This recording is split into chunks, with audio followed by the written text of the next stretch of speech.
आजकल एक बात देखने की है कि रूस और यूक्रेन की जो युद्ध चल रहा है, तो उसके ऊपर हमने एक टॉपिक देखा है कि भविष्य में महंगाई की स्थिति। ये बात सही है कि कोरोना के बाद से हम लोग के देश में महंगाई थोड़ी हुई है और हम लोगों ने महंगाई को झेला भी है।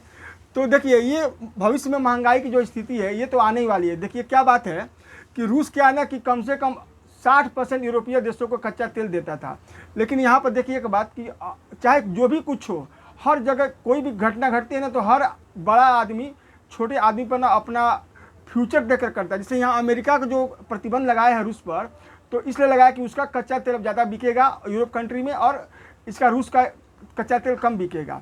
तो तेल के ऊपर तो अभी भी भविष्य चलता हुआ है। अब हमारे देश में क्या स्थिति है कि हम लोग तो 60% बाहर से मंगवाते हैं, 40% हम लोग देश में रॉ मटेरियल्स माने रॉ ऑयल होता है। अब क्या है कि हम लोग के देश की स्थिति थोड़ी सी तो इसलिए महंगी होगी सामान, क्योंकि यहाँ भी हम लोग का तेल और जो हम लोग का जो गैस ईंधन है, जैसे ईंधन जितनी हम लोग एलपीजी गैस है, ये थोड़ी महंगी हो जाएगी।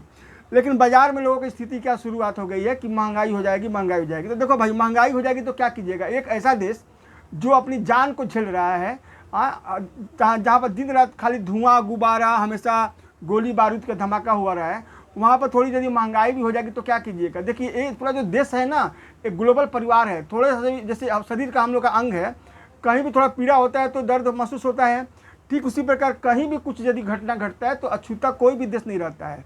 इसलिए महंगाई तो हम लोग के देश में बढ़ेगी थोड़ी सी, लेकिन जो हवा उठाया जा रहा है, ये हवा उठाने का मतलब ये हुआ कि इसमें कोई विशेष ध्यान नहीं देना है। आएगी। हम लोग का देश ने तो काफ़ी झेला है, हम लोग भी तो काफ़ी अपने देश के लिए झेले हैं। तो ये महंगाई यानी कि गवर्नमेंट के ऊपर जिम्मेदारी नहीं होगी, ये हम लोग का इंटरनेशनल अवस्था से ऐसे हो सकता है। क्योंकि हम लोग का देश में हमने क्या बताया कि कच्चा तेल हम लोग आज भी हमारे देश में 60% बाहर से आता है।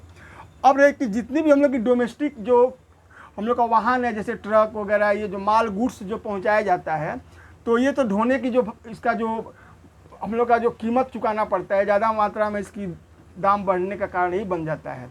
अब एक मैं यह बात बताऊँगा कि आज इस अवस्था के बावजूद भी देखिए पाकिस्तान की अवस्था कितनी दयनीय है।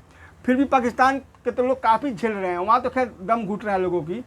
और एक आज और भी आप लोगों को तो बताऊंगा कि पाकिस्तान के प्रधानमंत्री ने एक स्टेटमेंट दिया है कि यूरोपीय कंट्री के देशों ने जब ये वोटिंग होने वाली थी रूस के ऊपर, तो वहाँ लेटर लिखा गया। ऐसा लेटर पाकिस्तान को क्यों लिखा गया, हिंदुस्तान को क्यों नहीं लिखा गया है। तो देखिए, हिंदुस्तान और पाकिस्तान में देखा गया है कि पाकिस्तान अपने क्रेज को नहीं समझता कि उसकी क्रेज आज कहाँ है, हिंदुस्तान की क्रेज कहाँ है।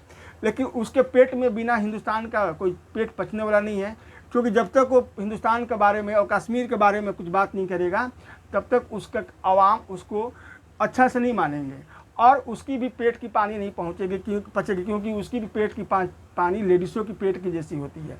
यानी कि इमरान साहब भी यहाँ पर हम लोग का फिसलती साबित हो रहे हैं और अपने आप को कंपेयर कर रहे हैं हिंदुस्तान से। ये हम लोग के लिए भी गौरव की बात है।